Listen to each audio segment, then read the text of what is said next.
Okay students, સો હવે એક last example એક બાકી રહી ગયો તો એ આપણે જોઈ લઈએ. લાસ્ટ ટાઈમ આપણે એંગલ સાથે કનેક્ટેડ ગસેટ પ્લેટ હોય એવું જોયું હતું, પણ એમાં શું ફાઇન્ડ આઉટ કરવાનું હતું? ખાલી ને ખાલી નંબર ઓફ બોલ્સ, રાઈટ? તો એમાં એવું નહોતું કીધું કે તમે ડિઝાઇન કરો. હવે આ એક્ઝામ્પલમાં નવું શું છે? તો આ એક્ઝામ્પલ તમને એવું કીધું છે કે ડિઝાઇન ધ જોઈન્ટ. તો જ્યારે ડિઝાઇન ધ જોઈન્ટ આવે ત્યારે એક નવું સ્ટેપ અંદર એડ કરવાનું રહેશે, રાઈટ? સો ફર્સ્ટ આપણે સ્ટાર્ટ કરીએ જે નોર્મલી આપણે બધા એક્ઝામ્પલમાં કરીએ છીએ. બે વસ્તુ ફાઇન્ડ આઉટ કરવાનું. એક છે શિયર કેપેસિટી અને સેકન્ડ છે બિયરિંગ કેપેસિટી, રાઈટ? તો ફર્સ્ટ એમાં પહેલાં તો ડાયામીટર અહીંયા લખી દઈએ કે ડાયામીટર કેટલું છે. તો ડાયામીટર આપ્યું છે 20 mm. તો મારા બધા બીજી સ્ટેક છે, મારે કંઈ એક્સ્ટ્રા કહેવાની જરૂર નથી, રાઈટ? તો ડાયામીટર ઓફ બોલ્ટ હોલ છે એ કેટલું આવશે? 20 + 2 is equal two 22 mm, right? હવે ફર્સ્ટ ફાઇન્ડ આઉટ કરીશું એની શિયરિંગ કેપેસિટી. હવે મેં તમને પહેલાં કીધું હતું કે જ્યારે કોઈ બી વાત કરો, કંઈ બી હોય કે કોઈ બી કેપેસિટી ફાઇન્ડ આઉટ કરવાની હોય ક્યાં તો કોઈ બી ઇન્ફોર્મેશન તમે કોડમાંથી તમે લો છો, ત્યારે જે વસ્તુ જે ઇક્વેશન જે કોડમાંથી તમે લીધી હોય એ તમારે આવી રીતે ખાનું પાડીને અહીંયા બધી લખી દેવાની કે IS કોડ આટલું છે, ક્લોઝ આટલું છે, પેજ નંબર આટલું છે, રાઈટ? તો બધી જ ઇન્ફોર્મેશન પુટ કરવી પડશે. કેમ? કારણ કે જો તમે નહીં કરો, જે બી અહીંયા રેફરન્સમાં લીધું હશે કે સપોઝ આ ઇક્વેશન છે તો ક્યાંથી લીધું તમે નહીં લખેલું હોય તો તમારા સીધા માર્ક્સ એના ત્યાં ઉડી જશે, રાઈટ? એટલે લખવાની આદત પાડી દો. તો એનું ઇક્વેશન છે VNSB is equal to FU divide by √3 NN ANB plus NSASB, right? હવે અહીંયા આપણે એક વસ્તુ તો ક્લિયર છે કે આ શું થઈ જશે? 0, એટલે આખી ટર્મ આ 0 કેન્સલ થઈ જશે. FU કેટલો છે? તો આપણને અહીંયા કેટલા ગ્રેડનો બોલ્ટ આપેલો છે જોવાનો, 4.6. એટલે આપણો FU કેવો થઈ ગયો? 400 બોલ્ટ માટે, રાઈટ? તો આ થઈ ગયું તમારું 400 ડિવાઇડ બાય √3. NN 1 આવશે કારણ કે સિંગલ શેરમાં તૂટશે, રાઈટ? 1 multiply by ANB. હવે ANB એટલે શું? Net area of bolt, right? Net area of bolt એટલે મેં તમને પહેલાં જ કીધું છે, નેટ જ્યારે શબ્દ યુઝ થાય ત્યારે 0.78 એડ થાય તો એનું બાકીનું એનો એરિયા π/4d², જે સર્કલનો એરિયા ફાઇન્ડ કરવાનું ઇક્વેશન છે π/4d². 0.78 જોડે એટલે મલ્ટીપ્લાય કર્યા કારણ કે આપણને નેટ એરિયા કીધેલું છે, રાઈટ? તો આનો આન્સર આવશે 245 mm². તો 245 અહીંયા એડ થશે પ્લસ બાજુમાં ટર્મ છે કે થઈ જશે 0. તો તમને આ આન્સર મળશે 56580.32 ન્યૂટન. તો આને આપણે કિલોમીટરમાં કન્વર્ટ કરવું હોય તો ડિવાઇડ બાય 1000 કરો તો કે 1, 2, 3. તો આપણો જવાબ શું આવશે? 56.58 કિલો ન્યૂટન. પણ આપણને મળ્યું શું? ખાલી VNSB, રાઈટ? આપણે જોઈએ છે VDSB. એનું મેઇન ઇક્વેશન છે VNSB divide by gamma MB. હવે VNSB ઉપર આન્સર તો આવી ગયો 56.58, રાઈટ? ગામા MB શું આવશે? મેં તમને કીધું હતું ફેક્ટર ઓફ સેફ્ટી 1.25. બે વસ્તુ મેં તમને કીધી હતી કે ગામા M1 કે MB કે ગમે તે આપ્યું હોય તો એનો આન્સર એનું હશે 1.25 અને ગામા M0 આપેલું હોય તો 1.10. આ બે ફિક્સ છે, યાદ રાખવાના છે, રાઈટ? તો અહીંયા આનો આન્સર આવશે 45.26 કિલોમીટર. તો આપણને શિયર કેપેસિટી મળી ગઈ. આને આપણે ઇક્વેશન નંબર 1. સેકન્ડ આપણે ફાઇન્ડ આઉટ કરીએ એની બિયરિંગ કેપેસિટી. બિયરિંગ કેપેસિટી માટે ફાઇન્ડ આઉટ કરવાની ઇક્વેશન છે VNPB is equal two 2.5 kb/dtFU. જ્યાં KB ફાઇન્ડ કરવાનું ઇક્વેશન શું હતું? KB is smaller of 4 equation હતા, યાદ હોય તો કહી દઉં. ફર્સ્ટ હતું E divide by 3d0. Second હતું P divide by 3d0 -0.25. Third હતું FUB ડિવાઈડ બાય FU અને લાસ્ટ હતું 1, રાઈટ. E શું છે, P શું છે, તો આ બધું આપણને ફાઇન્ડ કરવાની ઇક્વેશન ખબર છે. E એટલે એન્ડ ડિસ્ટન્સ 1.7 D0 અને P એટલે pitch distance 2.5 D. End distance મતલબ લાસ્ટ બોલથી પ્લેટ વચ્ચે જેટલું ડિસ્ટન્સ વધે એને એન્ડ ડિસ્ટન્સ કહેવાય. પીચ ડિસ્ટન્સ મતલબ દરેક બે બોલ્ટ વચ્ચેના સેન્ટર ટુ સેન્ટર ડિસ્ટન્સ, એને કેવું કહેવાય, પીચ. તો એ 1.7, D0 પર 22 છે, તો Eનો આન્સર આવશે 37 mm. Pનો આન્સર આવશે 2.5 અને D છે તમારો 20, તો એનો આન્સર આવશે 50, રાઈટ. તો બધા આન્સર અહીંયા મૂકી દઈએ. અહીંયા છે 37 ડિવાઈડ બાય 3 મલ્ટીપ્લાય બાય 22, 0.56 એક વેલ્યુ મળી. P 50, 3, D0 22 મારા 0.25, આન્સર મળશે તમને 0.507. Second answer. First answer FUB એટલે પહેલાં બોલ્ટ નહીં લખવાની, બોલ્ટની તમને કેટલી અહીંયા આપેલી છે ઓલરેડી, બોલ્ટની આપી છે તમારે 400 અને FU એટલે આ પ્લેટ માટેની કેટલી આપી છે, તો FU તમને કીધું છે 410, તો અહીંયા આવશે 410. તો આન્સર તમને મળી ગયો 0.975. જોઈ લે એના ત્રણમાંથી કંઈ 56, 50, 97 કે 1, તો ઓબ્વિયસલી 507 વાળી ઓછી વેલ્યુ થઈ ગઈ. તો KBની વેલ્યુ તમને મળી ગઈ 0.507. તો હવે VNPBમાં વેલ્યુ મૂકવા માંડીશું. 2.5 મલ્ટીપ્લાય બાય KB છે આપણી જોડે 0.507. D ડાયામીટર છે 20. T most important T thickness કેટલી છે, તો આપણને પહેલાં જે IS એંગલ છે એની થિકનેસ તમને 8 mm આપેલી છે, રાઈટ. અહીંયા શું કીધું છે, ગસેટ પ્લેસની થિકનેસ બી આપી છે 10 mm. તો હવે આપણે કન્સિડર કઈ કહેવાની, 8 mm કે 10 mm. તો મેં તમને પહેલાં જ કીધું કે જે વેલ્યુ મિનિમમ હોય એ વેલ્યુ આપણે કન્સિડર કરીશું. તો મિનિમમ કઈ થશે, 8 થશે, તો અહીંયા આવશે 8 KBDT અને લાસ્ટ વધ્યું કયું, FU એટલે કે 400 તમારું. તો આનો આન્સર આવશે 81,120 ન્યૂટન. એને ડિવાઈડ બાય 1000 કરશો તો તમારો આન્સર આવશે 81.12 કિલો ન્યૂટન. હવે VDPB કેટલું થશે, VNPB divide by gamma MB. તો આનો answer 81.12 divide by 1.25 is equal to 64.89 kilo newton. આ થઈ ગયું ઇક્વેશન 2. ફર્સ્ટ મળી ગયું, સેકન્ડ મળી ગયું, રાઈટ. હવે આપણને બે વેલ્યુ મળી ગઈ, રાઈટ. અહીંયા કે 45.26 અને 64.89. તો આપણે શું કરતા હતા, આ બેમાંથી કઈ લેવાની, સ્મોલર વેલ્યુ. તો આપણને કઈ મળશે 45.26. તો અહીંયા લખી દેવાનું bolt value is equal two 45.26 kilo newton.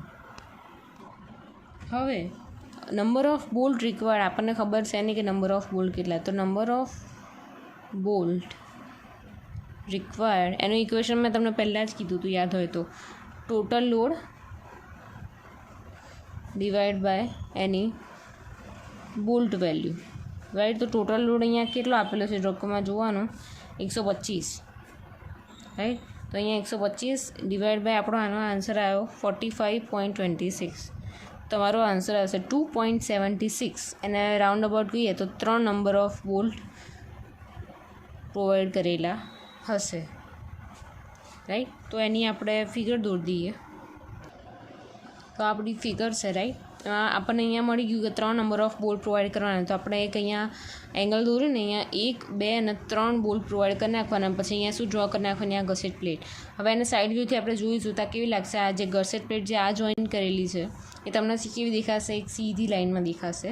અને જે આ એંગલ જે છે કે જેનું એંગલ તમે સામેથી જોશો અને સાઈડ વ્યૂથી જોશો તો કે આવો L એંગલ તમને દેખાશે. એ તમને અહીંયા પ્રોવાઈડ કર્યો છે કે 100/65/8. 100 બીજું કે અહીંયા તમને અહીંયા એવું કીધેલું છે કે longer leg connected to gusset plate, right. Longer leg મતલબ લોંગર લેગ એટલે B cross D cross T તમને આપેલું છે, બરાબર. તો T તો તમારી થિકનેસ થઈ ગઈ, બરાબર. એ તો કે આવશે જ નહીં મુદ્દામાં. હવે બી અને ડી આપણે એ કન્સિડર કરવાનું છે કે 100 મોટા છે કે 65 મોટા, તો ઓબ્વિયસલી 100 મોટા છે. તો એ એવું કહે છે કે longer plate is connected two this gusset plate. આ ગસેટ પ્લેટ બહાર આપી છે અને કનેક્ટેડ કર્યું છે લોંગર લેગ જોડે. લોંગર લેગ આપણો કેટલો છે? 100નો છે. તો આપણે અહીંયા ડ્રો કરી નાખ્યું કે આ 100નો છે. બાકી રહ્યો શું કેટલો? 65નો. તો 65 ડ્રો કરી નાખ્યો. થિકનેસ એની 8 છે એ ડ્રો કરી નાખી.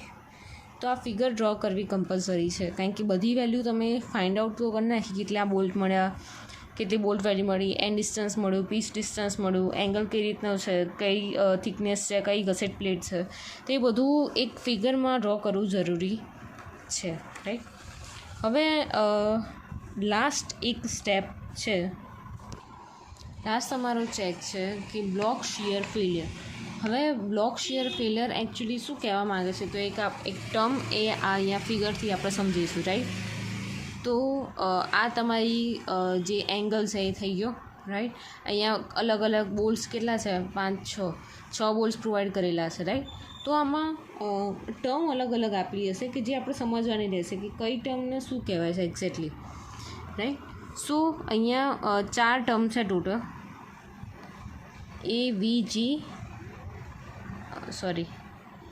AVN, ATG અને ATN. હવે આ 4 ટર્મ છે એને આપણે ઇઝીલી સમજી લઈએ. એટલું હાર્ડ નથી કે જેટલું તમે બુકમાં જોશો તમને થોડું કન્ફ્યુઝન લાગશે, પણ અહીંયા ધ્યાન આપજો કે શું છે એક્ઝેક્ટલી. તો એનો મતલબ શું થાય? અહીંયા એરિયા થઈ ગયો. વીનો મતલબ છે અહીંયા શિયર. ટીનો મતલબ છે અહીંયા ટેન્શન,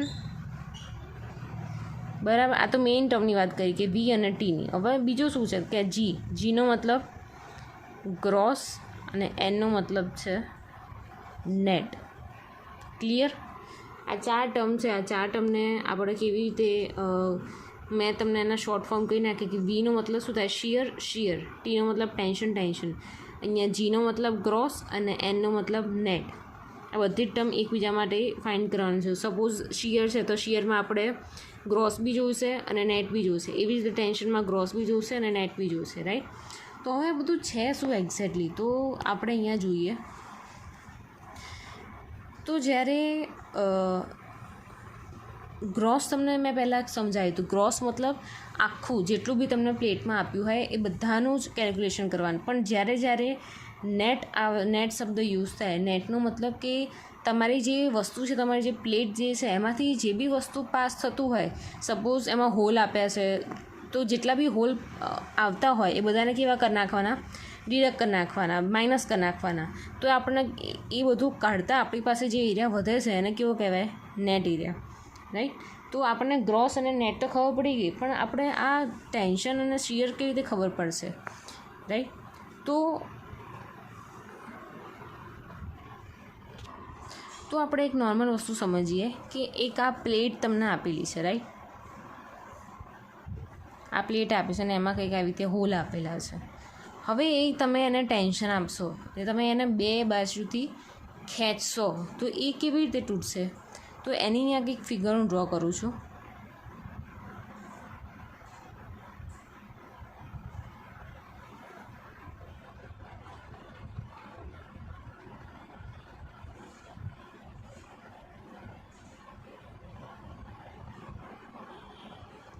રાઈટ.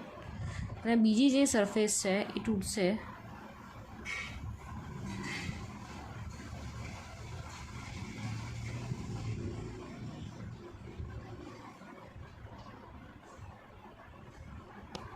બીજો પાર્ટ કંઈક આવી રીતે, એટલે મતલબ આ જે આખો પાર્ટ છે એ કંઈક આવી રીતે આનો જે અહીંયાથી આટલો ભાગ છે, આટલો ભાગ એ અલગ થઈ જશે. એટલે તમને ફિગર દેખાશે આવી, રાઈટ. આ એના થ્રેડેડ પોર્શન હતા, રાઈટ. ખ્યાલ આવી ગયો? તો આને કેવું કહેવાશે? Block shear failure. હવે સવાલ એ છે કે આમાં શિયરનો ભાગ કયો અને ટેન્શનનો ભાગ કયો કહેવાશે? તો શિયરનો ભાગ કયો કહેવાશે? કે જ્યાં મેં તમને પહેલાં જ કીધું હતું, શિયરનો મતલબ શું થાય કે ઇક્વલ એન્ડ ઓપોઝિટ ડિરેક્શનમાં ફોર્સ લાગે ત્યારે એ બ્રેક થાય છે, રાઈટ. હવે જ્યાં વસ્તુ છે તમારી જે છે એ બ્રેક ક્યાંથી થશે, તો મેં તમને પહેલાં કીધું હતું કે જ્યાં એનો એરિયા ઓછો થશે. મેં જેમ બોલ્ટમાં સમજાવ્યું હતું કે તમારું બોલ્ટ જે આખો પ્રોવાઈડ કરેલો છે, બરાબર, તો એ બોલ્ટ તમારે તૂટશે ક્યાંથી, તો કે થ્રેડેડ પોર્શનમાંથી. કેમ? કારણ કે ત્યાં એનો એરિયા કેવો થઈ ગયો, ઓછો થઈ ગયો, રાઈટ, થ્રેડેડ પોર્શનના કારણે. તો એવું સેમ વસ્તુ છે, આખી આ તમારી પ્લેટ છે સોલિડ હશે, પણ આ જે બોલ્ટ હોલ આપ્યા હશે એ કેવા હશે, હોલ હશે, બરાબર. તો એનો મતલબ કે જ્યાં જ્યાં હોલ છે ત્યાં ત્યાંનો એરિયાનો માઇનસ થઈ ગયો, એટલે એટલો એરિયા ત્યાં ઓછો થઈ ગયો.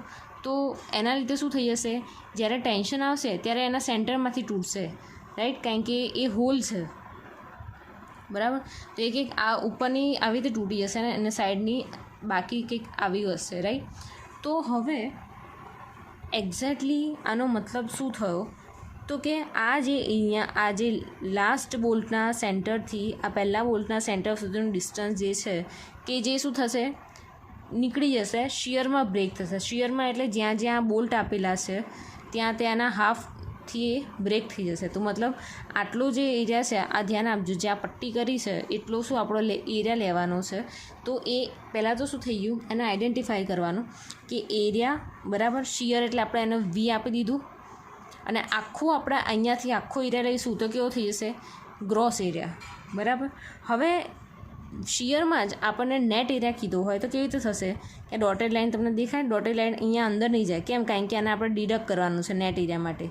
આ ડોટેડ લાઇન આવી, પાછું આખો આવી ગયો, ડોટેડ લાઇન આવી, પાછો આખો આવી ગયો, ડોટેડ, એટલે જે ડોટેડ લાઇન દોરી છે એ આપણે શું આવશે, એ વી, એટલે શિયરમાં તો છે આટલે સુધી શિયરમાં તો પોર્શન છે જ, પણ કેવો હશે, નેટ એરિયા. કેમ? કારણ કે એમાંથી આપણા હોલ કેવા કરી નાખીશું, ડિડક્ટ કરી નાખીશું, રાઈટ. તો આ થઈ ગયો શિયરનો પાર્ટ, બરાબર.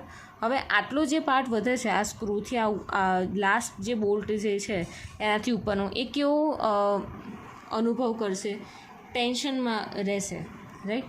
તો આટલો જે પાર્ટ જે વધ્યો છે, રાઈટ, બે ભાગ છૂટા પડશે, એક આ છૂટો પડે ને એક આ છૂટો પડે, તો આ શિયરમાં ફેલ થયો તો આ કેવો થશે, ટેન્શનમાં ફેલ થશે, રાઈટ. તો આટલો ભાગ ટેન્શનમાં થઈ ગયો. હવે આપણને ખબર પડી ગઈ કે આટલો ભાગ ટેન્શનમાં છે, પણ જો આખો લઈશું તો ટેન્શનમાં થશે અને આખો ભાગના લીધે કેવું થશે, ગ્રોસ થઈ જશે. પણ એમાંથી જો બોલ્ટ હોલ બાદ કરી નાખીશું તો આપણને કેવું મળી જશે, નેટ એરિયા. જે ડોટેડ લાઇન બતાવી છે કેવી થઈ ગઈ, net area. Easy. I hope મને આમાં કોઈ કન્ફ્યુઝન નહીં હોય, રાઈટ. તો આપણે આગળ વધીશું, એક્ઝામ્પલ કરીશું. બીજું અહીંયા ફાઇન્ડ આઉટ કરવાનું છે તમારો ગ્રોસ એરિયા, બરાબર. તો ગ્રોસ એરિયા કયો કહેવાશે, તો કે આ બોલ્ટના સેન્ટરથી અહીંયા બોટમ સુધીના ડિસ્ટન્સને કેવું કહેવાશે, એનો ગ્રોસ એરિયા જી, અને રિમેનિંગ પાર્ટ હશે, રાઈટ. તો ગ્રોસ એરિયા કેવી રીતે ફાઇન્ડ કરવાનો, તો તમને અહીંયા ગ્રોસ એરિયા ગેજ ડિસ્ટન્સ, આ જે તમને જી આપેલું છે શું કહેવાય, તમારું ગેજ ડિસ્ટન્સ, રાઈટ. તો આ ગેજ ડિસ્ટન્સ તમને હેન્ડબુક જે આપેલી છે સ્ટ્રક્ચરલ સ્ટીલની, પેજ નંબર 168 પર, એમાં તમને ગેજ ડિસ્ટન્સ પ્રોવાઈડ કરેલા છે. SP16માં બી ડાયરેક્ટ ગેજ ડિસ્ટન્સ તમને આપેલા છે, પણ અહીંયા તમારે એક્ઝામમાં SP16 લઈને બેસવા નહીં દે. તો આપણે એ તમને કોડમાં આપ્યું છે એ આપણે લઈ લઈએ. તો કેટલો લેવાનો, તો અહીંયા લખેલું છે કે 60% ઓફ ધ લેગ લેન્થ, બરાબર. એ 60% તમારે લઈ લેવાના. 60% એટલે 0.60. હવે લેગ લેન્થ એટલે આ લેગ જોડે કનેક્ટેડ છે, આ લેગ કેટલાનો છે, 100નો છે, તો અહીંયા લખી દઈશું 100. તો આનો આન્સર મળી જશે 60 mm. તો આ તમને અહીંયા 60 મળે તો 100માંથી 60 બાદ કરો તો કેટલા થઈ જાય, 40. તો આ 40 મળી ગયો, ઇઝી ગેજ ડિસ્ટન્સ મળી ગયું. હવે આપણે વાત કરીએ, પહેલાં લઈશું AVG અને બીજું લઈશું AVN. વી મતલબ શિયર, જી મતલબ ગ્રોસ. શિયરનો એરિયા મતલબ મેં તમને અહીંયા કીધું હતું કે અહીંયાથી લઈને આના સેન્ટર સુધીનું કેટલું થશે, શિયર એરિયા થશે, અને આખો લઈ લઈશું તો કેવું થઈ જશે, ગ્રોસ એરિયા. તો અહીંયા શું આવશે, ફર્સ્ટ AVG ઇઝ ટુ, જોવાનું કે 50 કેટલી વાર છે, 2 વાર છે, તો કે 2 × 50, રાઈટ. સો 2 × 30. હવે આટલું જ છે બરાબર. આ લાસ્ટ ડિસ્ટન્સ નહીં કાઉન્ટ થાય, લાસ્ટ બોલના સેન્ટરથી જ લેવાનું છે. પ્લસ આ બે તો આવી ગયા. હવે રહ્યું શું 37, તો કે પ્લસ 37 મલ્ટીપ્લાય બાય એની થિકનેસ કેટલી છે 8. દરેક જેટલા બી એરિયા કેલ્ક્યુલેટ કરો, આ જે કેલ્ક્યુલેશન પછી શું થશે મલ્ટીપ્લાય બાય 8 એની થિકનેસ, રાઈટ. તો આનો આન્સર આવશે 1096 mm². હવે આ જ અહીંયા આપણે શોર્ટમાં બતાવી દઈએ, રાઈટ, કે આ તમને ગ્રોસ ટોટલ એરિયા મળી ગયો. હવે નેટ એરિયા જોઈએ છે તમારે, તો એમાંથી કેટલા બોલ્ટ પાસ થાય છે એ જોવાનું છે, રાઈટ. તો આપણે કેટલું છે, આ 1, આ 2, આ 3 બોલ્ટ આપેલા છે, પણ આપણે ત્રીજો બોલ્ટ કેવો હાફ કાઉન્ટ કરે છે, એટલે આપણે જોડે ટોટલ બોલ્ટ કેટલા થઈ ગયા 2.5 બોલ્ટ થઈ ગયા. તો આપણે અહીંયા ટોટલ એરિયા છે એમને એમ લખી દઈશું કે 2 × 50 પ્લસ 37. હવે શું થશે, માઇનસ થશે. કેટલા નંબર ઓફ બોલ્ટ છે, તો 2.5. અને બોલ્ટ હોલ કેટલા છે, તો કે બોલ્ટ હોલ ડાયામીટર કેટલો છે, તો કે 22, right. Multiply by 8, 656 mm². Easy. આમાં કશું જ લોડ લેવાની જરૂર નથી. ખબર પડી ગઈ. મેઇન શું છે, 1, 2, 3 બોલ્ટ આપ્યા છે. અહીંયા આવી રીતે પ્લેટ આપી છે. શિયરનો એરિયા કે એટલે આના સેન્ટરથી લેવાનો. આટલો કેટલો એરિયા થઈ ગયો શિયરનો, 50 આપ્યું છે, આ 50 છે, આ 37 છે. તો એવી રીતે અહીંયા ક્રોસ એરિયા ક્યાં લીધું એટલે આખો એરિયા કન્સિડર કરી નાખવાનો. એમાં 2 50 2 વાર છે એટલે 2 × 50 પ્લસ 37 પતી ગયું, મલ્ટીપ્લાય બાય 8. ઇઝી. આ થઈ ગયો ગ્રોસ એરિયા. હવે EVNમાં શું આવે કે જે એ લીધો, આ જેટલો એરિયા લીધો એની જ એરિયા છાપી મારવાનો, માઇનસ એમાંથી કેટલા બોલ્ટ પાસ નેટ એરિયા કીધું. જ્યારે નેટની વાત આવે, જ્યારે એમાંથી કોઈ બી જે પ્લેટ આપણે કન્સિડર કરતા હોય, જે એરિયા કેલ્ક્યુલેટ કરવાનો હોય, એમાંથી જેટલા બી બોલ્ટ પાસ થતા હોય એ બધાને કેવા કરી નાખવાના, માઇનસ, બરાબર. તો આના સેન્ટર સુધી જ કેલ્ક્યુલેટ કરવાનું છે. તો આ બોલ્ટ કેવો થઈ ગયો, હાફ થઈ ગયો. તો 1, 2 પ્લસ હાફ એટલે કે 2.5. તો 2.5 મલ્ટીપ્લાય બાય હોલનો ડાયામીટર કેટલો છે, તો 22 મલ્ટીપ્લાય બાય 8. તો તમને AVN મળી ગયું. હવે વાત કરીએ ATG. ATG એટલે આના સેન્ટરથી આટલો પોર્શન એટલે અહીંયા 40નું અહીંયા માપ આપેલું છે, રાઈટ. અહીંયા 40 થઈ ગયું. અહીંયા નીચેનો પોર્શન 60 થતો હતો, તો ઉપર રિમેનિંગ 40 થઈ ગયું. તો એ 40 આપણું અહીંયાનું રીડિંગ મળી ગયું કે આ 40 આવી ગયું, બરાબર. હવે ATGની વાત કરીએ તો શું આવશે, 40 મલ્ટીપ્લાય બાય 8. તમને ઓલરેડી આના સેન્ટરથી ડિસ્ટન્સ આપી દીધું છે 40, મલ્ટીપ્લાય બાય એની થિકનેસ 8 એ 320 mm² થઈ ગયો. ATN મતલબ 40 તો રહેવાનું જ, બરાબર. આ 40 તો એમને એમ રહેશે જ, પણ એમાંથી માઇનસ શું થશે, તો કે એમાંથી કેટલા બોલ્ટ પાસ થાય છે, તો કે આ એક જ લાઇનમાં બધા હશે, બરાબર. આની લાઇન એક જ હશે તમારી, બરાબર. તો આ જે બી થશે અહીંયા એક જ બોલ્ટ અહીંયા એક જ હોલ છે, બરાબર. તો એ અહીંયા સેન્ટરમાંથી કન્સિડર થાય છે, બરાબર. તો એકનો હાફ કરે તો કેટલું થાય 0.5. તો અહીંયા કે 0.5 મલ્ટીપ્લાય બાય 22 મલ્ટીપ્લાય બાય 8. તો આનો આન્સર આવશે 232 mm². ઇઝી. 4 ટર્મ્સ તમને મળી ગયા. હવે એ ટર્મ મૂકવાના છે તમારે page number 33 IS 800/2007 close 6.4.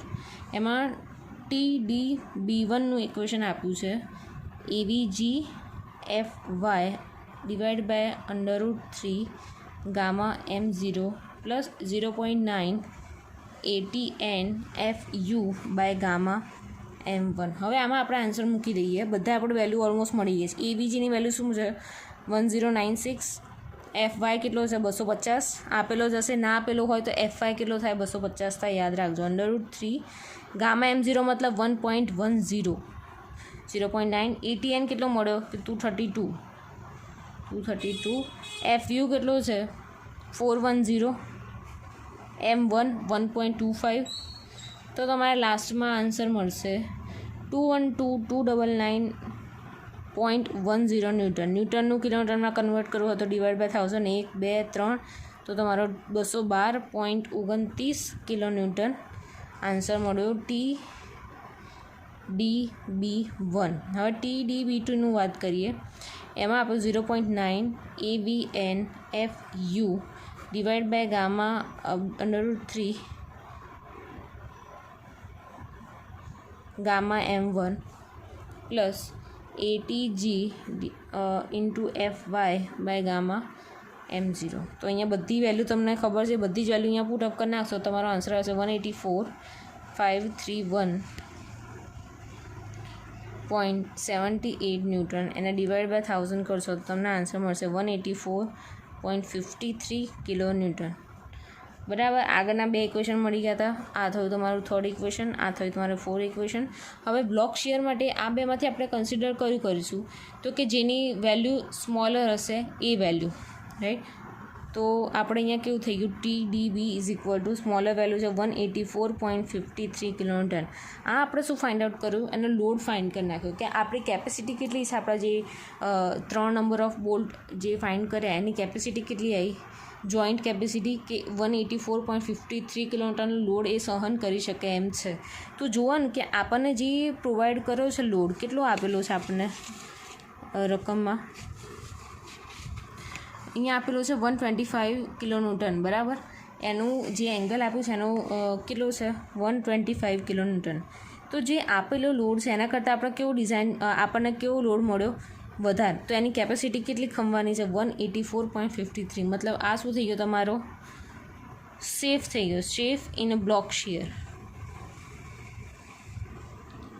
Right. જો તમારું આન્સર જે છે 125 કરતાં ઓછો આવે એનો મતલબ કે તમે ક્યાંક ભૂલ કરી છે કાં તો તમે ખોટી ડિઝાઇન કરી છે, રાઈટ.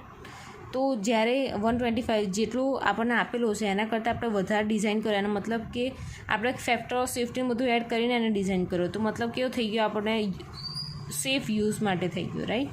તો આ એક એક્ઝામ્પલ હતું કે જેમાં તમારે ફાઇન્ડ આઉટ, જનરલી આ જે બ્લોક શેર ફાઇન્ડ કરવાનો હતો એ ટેન્શન મેમ્બરના જે એક્ઝામ્પલ આવે છે એમાં કરવાના હોય છે.